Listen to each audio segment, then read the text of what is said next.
Alors, le Jura est situé à l'est de la France. On est à 60 km à l'est de la Bourgogne.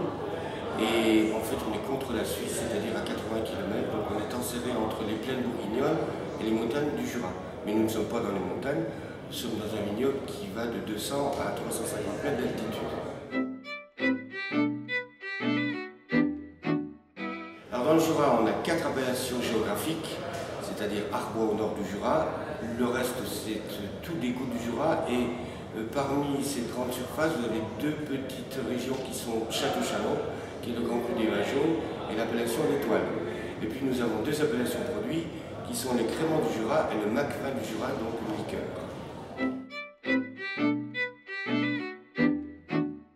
Si je vous dis qu'on est sur des terrains argilo-calcaires, c'est pas très particulier.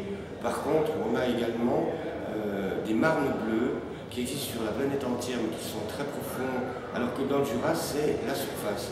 Et les racines, notamment des vins blancs, des cépages blancs, des cépages pour le vin jaune, puisent leurs éléments nutritifs dans ces marnes bleues. Et c'est là effectivement que grâce à ça, les parfums des vins sont bien différents.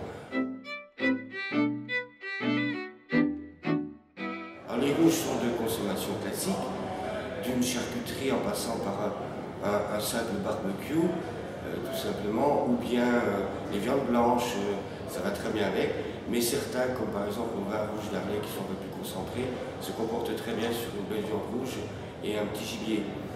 Quant au vin blanc, eh bien là, on peut déjà avoir une gastronomie qui a déjà beaucoup de parfums. Prenons tout ce qui est fruits de mer, tout ce qui est crustacés, tout ce qui est poisson. La spécialité dans notre région, évidemment c'est un peu loin d'ici, mais on peut en parler, ce sont les viandes blanches en sauce à la crème avec des champignons, sauce dans laquelle on rajoute du vin jaune, donc c'est quelque chose d'assez puissant. Et puis évidemment, quand on parle des vins jaunes, alors là ce sera une grande gastronomie, comme par exemple un foie gras, comme par exemple la cuisine épicée avec des épices, telles que les currys, les safrans, mais les poivres, les noix muscades, etc. Ce sont des vins qui en fait sont capables de s'opposer tout en se mariant très bien avec ces parfums très puissants.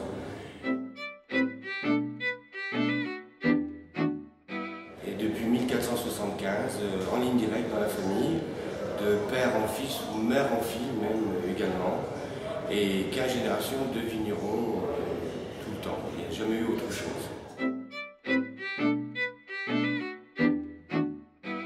D'abord, le fait que nous soyons des paysans, nous travaillons avec la nature, dans la nature.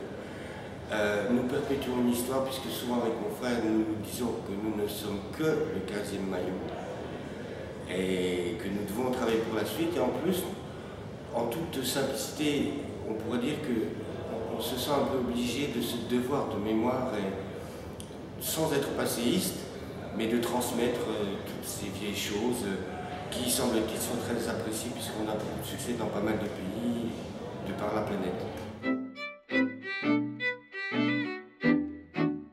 La seule chose qui nous intéresse et qui nous passionne avec mon frère, c'est de perpétuer la tradition.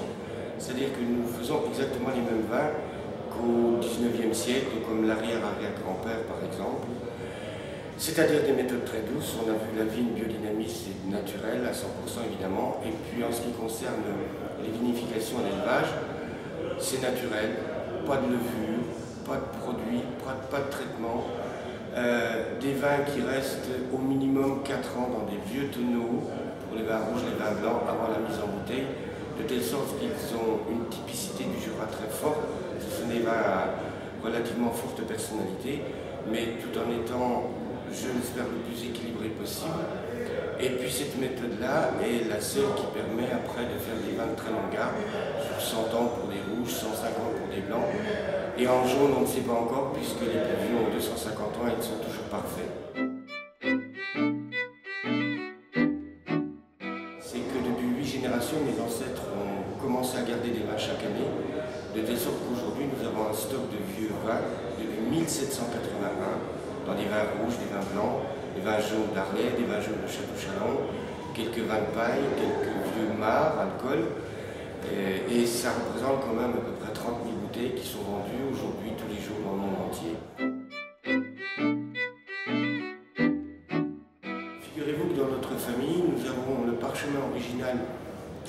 par les abbesses de l'abbaye de Château-Chalon en 1579 qui donne la recette de ce qui fut à l'époque le premier Mac-vin dans l'histoire. Alors la base est toujours la même, c'est-à-dire 2 litres de jus de raisin assemblé à 1 litre de marc. Mais tout d'abord, le jus de raisin est cuit dans un chaudron en cuivre avec une légère réduction de 10-15%. Et pendant cette réduction, nous faisons macérer 25 épices des Indes.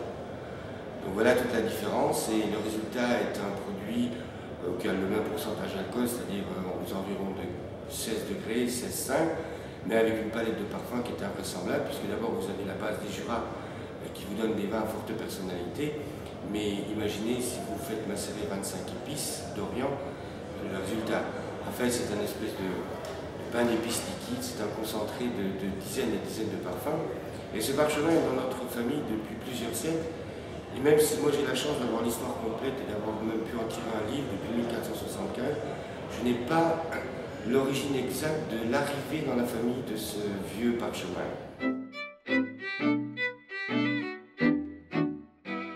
Eh bien, on peut le prendre en apéritif, certes, mais je pense que c'est encore plus intéressant en dessert, en vin de dessert, voire en digestif qui comprend seulement 16% d'alcool et non pas 40% d'alcool.